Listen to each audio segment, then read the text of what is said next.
অর্থনীতিবিদ ওয়াকার এর মতে money is what money does. অর্থনীতিবিদ ওয়াকার বলেন মানি যা সে করে, মানি তাই যা সে করে। জি ক্রাউথারের মতে, জি ক্রাউথার অর্থনীতিকে কি বলেছেন? অর্থনীতিতে একটি ইংরেজি সংজ্ঞা প্রদান করেছেন।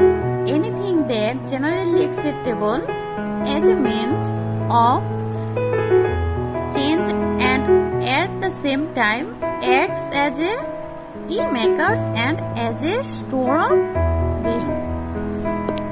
অর্থনীতিবিদ ক্রাউথারের এই সংজ্ঞার বাংলাটা হচ্ছে, এই সংজ্ঞা থেকে দেখা যায় যে আর্থিক সম্পদ সবার কাছে গ্রহণযোগ্য, মানে যে আর্থিক সম্পদটা সবার কাছে গ্রহণযোগ্য এবং বিনিময়ের মাধ্যম ও মূল্যের পরিমাপক, সঞ্চয়ের বাহক হিসেবে কাজ করে, তাকে কি বলে?